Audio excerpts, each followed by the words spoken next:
Conversation with Casey CATHERWOOD. Here's your host, Casey, talking about all the important news and everything you need to know about your Seattle Seahawks.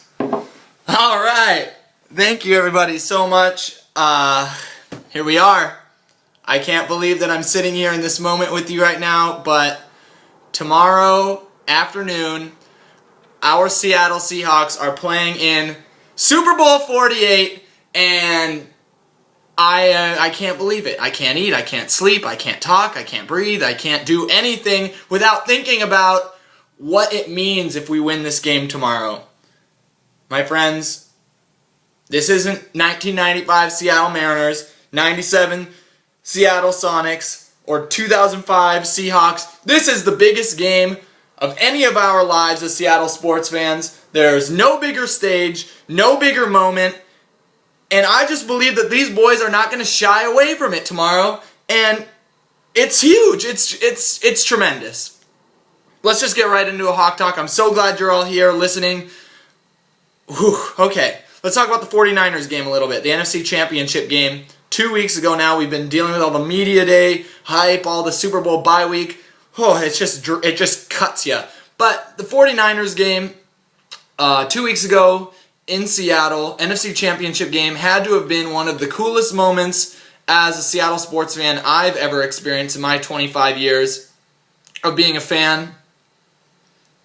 Talk about a rival coming in here to our stadium. Just the bad guys. Just talk about the Devil's boys, you know? And giving us the game of a lifetime, a total dogfight, and our team, our Seattle team that we expect to go and lose that game in the last minute, and they could have lost the game in the last minute, but they didn't. And it was so huge, it was so awesome, what a terrific feeling, and it really gave me a lot of confidence and good feeling about what tomorrow can be. You know, it's a great test. Peyton Manning is one of the all-time great quarterbacks, Denver Broncos quarterback. Obviously a first ballot Hall of Famer when he makes it to the end of his career. And I've always rooted for him personally, and I'm sure a lot of you have. You know, our teams aren't usually in the fight at the very end, and Peyton's been to a few Super Bowls now. This will be his third, and I've always rooted for him. I rooted for him when he played the Bears and got his first and only Super Bowl. I rooted for him when they played the Saints. And I always have wanted Peyton to win, but not today. Sorry, Jack. My fandom is out the window for you, Peyton, because you are playing my Seattle Seahawks, our Seattle Seahawks, and it's just not going to be his day tomorrow, I don't think.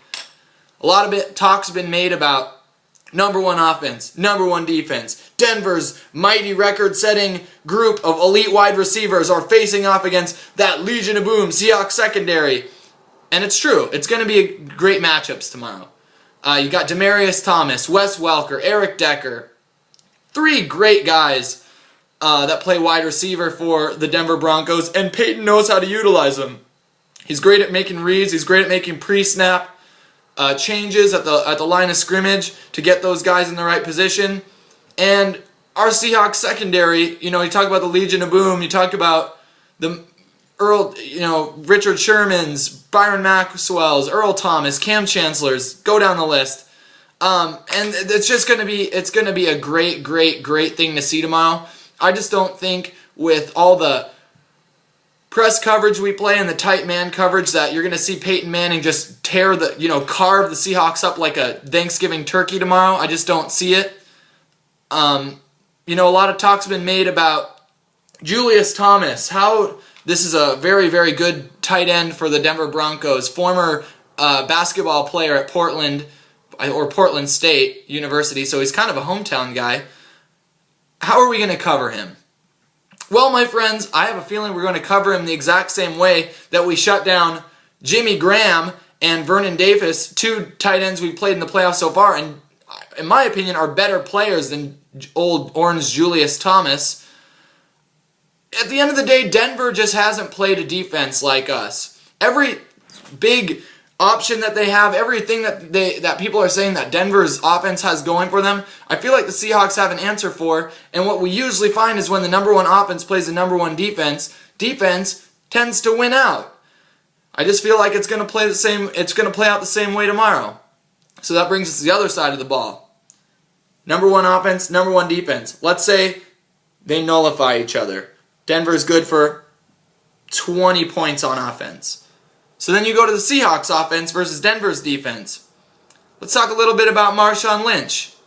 Man, was it fun to kind of follow Marshawn Lynch and his strange exploits around at Media Day this week. Even if you're not an obsessive Seahawks fan, for family out there who are just kind of casual fans of the Seahawks, I still feel like you probably heard about Marshawn showing up late to Media Day. There were rumors out there that he wasn't going to go. And then he kind of just did his weird Marshawn Lynch, like only alien Marshawn Lynch could pull this off. Going, hiding, getting interviewed by Deion Sanders and dropping about as many sound bites and memorable quotes in a 2.5-minute interview than Russell Wilson or Richard Sherman could ever hope to do in hours of press conferences about that action boss. Talking about how he's the beast, but this team's full of dogs that the Denver defense is going to have to stop. Hilarious. And I feel like he is so aggravated at this point by this media situation that the first guy that has to go and tackle Marshawn Lynch tomorrow, I hope his spine doesn't shatter, because Marshawn Lynch is going to be running through walls tomorrow, and I wouldn't be surprised if he's your Super Bowl MVP at the end of the day. Denver just doesn't have the hogs on the defensive line that we've been playing against, for example, the 49ers, the Arizona Cardinals. We've been cutting our teeth on some pretty decent teams, and Denver just, like in my opinion, just doesn't have the guys. I've been hearing a lot about Terrence Pot Roast Knighton, a guy that people are going to say is going to make a big impact on the game tomorrow on Denver's D-line, and maybe he will, but honestly I'd never heard of him until 2 weeks ago. So that doesn't really give me a lot of pause in saying that Marshawn Lynch and our offensive line are going to have a darn good day tomorrow. Every week I talk about this guy. So excited to drop his name again. I feel like a giddy school kid. William Percival Harvin III, Percy Harvin, will be playing in the Super Bowl tomorrow. And how can you say that he's not an X Factor? He's a gosh darn ringer.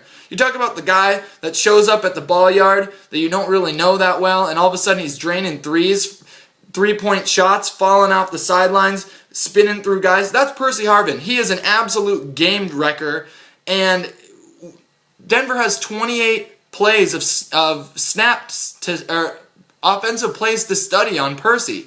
There's no way you can game plan for him. It's going to absolutely throw Denver's defense off tomorrow as long as Percy can stay healthy, and I will knock on wood 3 times and cross my fingers. Percy, stay healthy, because anything can happen tomorrow, and don't be surprised if he is an absolute wrecker for us on offense. I want to give a shout out to Champ Bailey, Denver's All-Pro, Pro Bowl cornerback. He has been an absolute beast in the league for a long time, and this is his first Super Bowl. Always been a fan of you, Mr. Bailey, but unfortunately it's not going to be your day tomorrow. A lot of people are talking about how it's your swan song, how it's your last rodeo. Same with Peyton Manning in your late 30s. Sorry, boss. Seahawks are going to take it tomorrow. You know, people talk a lot about pressure. This is the second youngest team in football we're talking about when you talk about the Seattle Seahawks. There's no pressure. Go play loose tomorrow. If anybody has pressure on them, it's 38-year-old Peyton Manning, who probably is playing in his last Super Bowl tomorrow, and he's got a legacy on the line. Seahawks, go out, play your style of football. Loose, hard, aggressive, run the ball, protect the football. If we win the turnover battle tomorrow and have more turnovers caused than balls we give away, I can almost guarantee you we win this game. Let's not shrivel in the moment. Super Bowl's a big deal. Biggest game in all of the world's events. Bruno Mars is going to be there. Wow. This is the biggest deal ever, my friends. If we win the Super Bowl tomorrow, it changes everything about how this city operates, how we feel about ourselves, how we communicate with each other. Perhaps this can be our Camp David Accord. We can start putting bad feelings aside and rally around our team and each other. It's so big. I've wanted this my whole life. I can't even imagine a scenario tomorrow in which we lose. I just can't. I can't think about it. I won't think about it. Because tomorrow, It's going to be party time. When that clock expires, yeah, we're going to want to watch the press conferences, and we're going to want to watch whatever Seahawk outperformed everyone else and raises the trophy as Super Bowl MVP. But it's going to be absolute party time. I hope to see some of my friends out on the streets.